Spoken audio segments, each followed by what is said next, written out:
อรุณสวัสดิ์เช้าวันนี้วันดีวันใหม่ณพุทธสถานวัดโป่งชัยตำบลบ้านสาอำเภอเจ้าห่มจังหวัดลำปางปู่กลับจากบิณฑบาตไปแล้วน้องแมวเฝ้ารอปู่กันอยู่ที่นี่นั่งรอกันเป็นแถวเลยมีใครบ้างรายงานตัว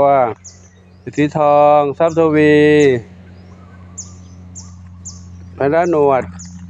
หนุ่มหล่อดำขาวแพนด้าเทาขาวใหญ่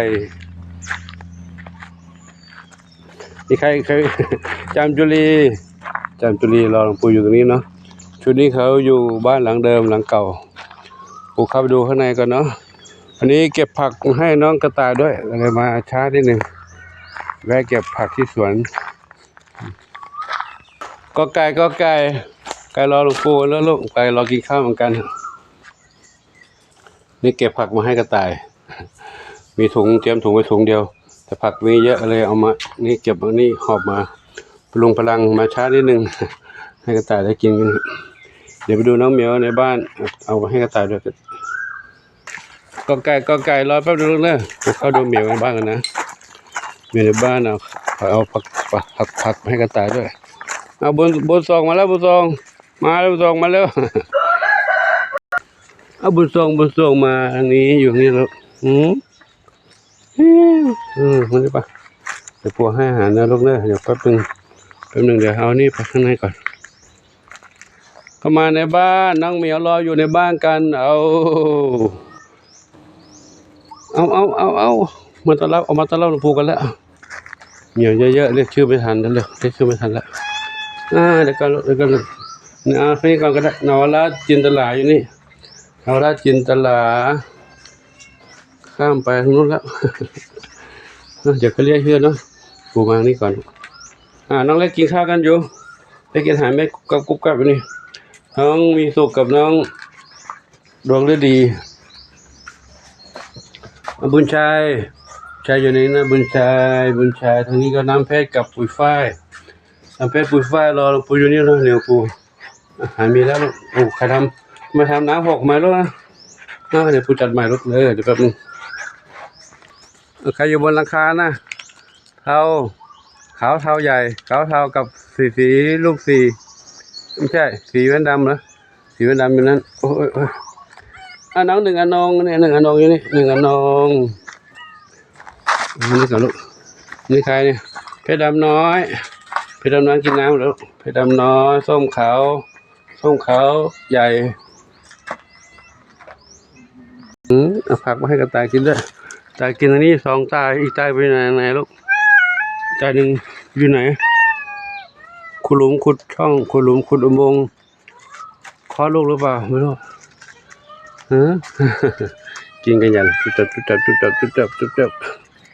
นี่มีอาการแล้วเนี่ยมีอาการกัดขนแล้วกระต่ายเขากัดขนอย่างนี้แสดงว่าเขาจะคลอดลูกเลยจะมีลูกน้อยแล้วโอ้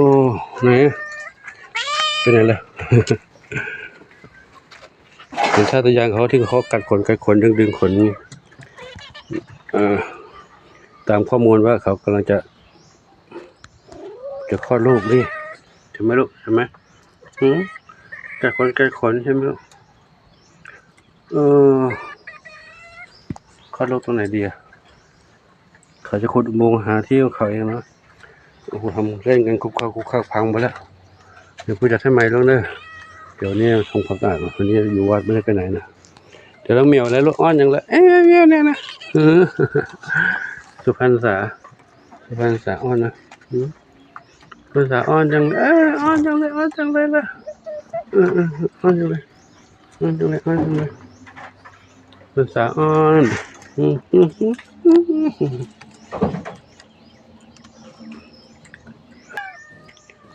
น้องเจดีกับน้องซึมไปไหนเนี่ยท้องเสียไม่ใช่ท้องเสีย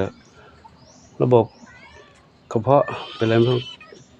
กินอาหารไปก็อ้วกออกมาหมดน้องเนี่ยน้องอะไรน้องมีเฮงใครอยู่บนนั้นดาวเล็กหางกวักอยู่นั้นเหรอลูกอันนี้ผมขอสัมภาษณ์บรรยากาศยามเช้านี้กับทุกท่านได้รับชมไว้เท่านี้ก่อนเนาะ มีงานต้องทำเยอะเลยวันนี้ลูกคุกคักกันหมดแล้วเนี่ยเด็กเล่นกันเยอะ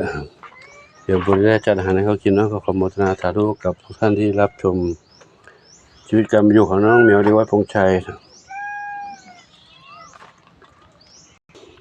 มีความรักความเมตตาต่อน้องเหมียวน้องไก่น้องเต่าน้องกระต่ายและสรรพสัตว์ทั้งหลายขออานิสงส์ผลบุญทั้งหลายจงเป็นพระปัจจัยนุนนำคำชูให้ทุกคนทุกท่านพบความสุขความเจริญมีความสุขกายสุขใจปรารถนาที่ใดขอได้ทุกความมุ่งมั่นปรารถนาทั่วกันทุกคนทุกท่านเทินเหมียวรอปูแป๊บนึงแล้วเรื่องปูจัดอาหารให้กินนะลูกนะใครอยู่แวบๆของโน้นอีก